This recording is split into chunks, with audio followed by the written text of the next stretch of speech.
तो मेरे अजीज दोस्तों और बुजुर्गों, आपको डरने और घबराने की जरूरत नहीं है। 20 तारीख के दिन आप लोग अपने घर से निकलकर अपना एक वोट का इस्तेमाल करिए। महंगाई आसमान को छू रही है। मामूली चीजें गरीब खरीद कर नहीं खा सकता, मगर योगी बोलते हैं बटेंगे तो कटेंगे। प्रधानमंत्री बोलते हैं एक है तो सेफ है, कोई कहता है धर्म युद्ध है, कोई कहता है वोट जिहाद है। अब ये वोट जिहाद कहां से आ गया मुझे नहीं मालूम, लव जिहाद कहां से आ गया नहीं मालूम। और हम मोदी को और योगी को बोल रहे हैं, अब तुम अपनी जबान से बुलडोजर का तो नाम लेके बताओ।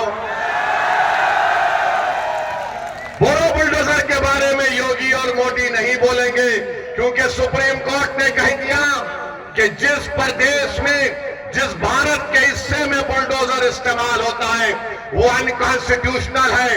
वो वहां की स्थिति को दिखाता है कि क्या वहां के हालात है। सुप्रीम कोर्ट ने यह भी कह दिया कि अगर कोई गवर्नमेंट का अधिकारी बुलडोजर लेकर आएगा तो सुप्रीम कोर्ट ने कहा कि वो हमारे अहकामात का उल्लंघन कर रहा है, उसकी नौकरी चले जाएगी। तो बाबा तुम्हारा बुलडोजर चला गया, तुम बुलडोजर लेकर आएंगे, सुप्रीम कोर्ट तुमको सुप्रीम कोर्ट में कंटेम्प्ट की नोटिस देगा। 15 दिन का टाइम देना पड़ेगा। 15 दिन के टाइम से पहले बुलाकर बात करना पड़ेगा, रिकॉर्ड करना पड़ेगा, उसकी सुनवाई करना पड़ेगा। कितने गरीबों के घर को बुलडोजर से तोड़ दिया गया। सुप्रीम कोर्ट ने कहा कि क्या ये नजारा अच्छा है कि लोग अपने घर को जब बनाते हैं, अपनी जिंदगी की खून पसीने की कमाई से बनाते हैं, लोग बेघर हो जाते हैं, आसमान के नीचे खड़े रह जाते हैं। अरे कितना जुल्म इन लोगों ने किया। मुझे यकीन है कि अल्लाह उन बेजुबानों का आवाज, जो तकलीफ उन बेजुबानों ने उठाई, अल्लाह इंसाफ करेगा। जो बुलडोजर से हुकूमत कर रहे हैं, इंशाअल्लाह ताला तुम्हें शिकस्त भी होगी तो बुलडोजर की तरह तुमको शिकस्त होगी।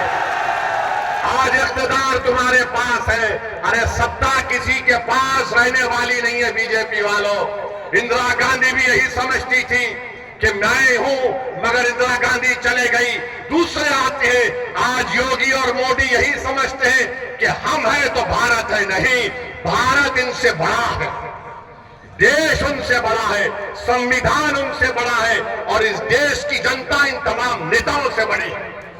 मेरे अजीज दोस्तों और बुजुर्गों, मैं आपसे फिर से अपील कर रहा हूं कि आप मजलिस इत्तेहादुल मुस्लिमीन का साथ दीजिए।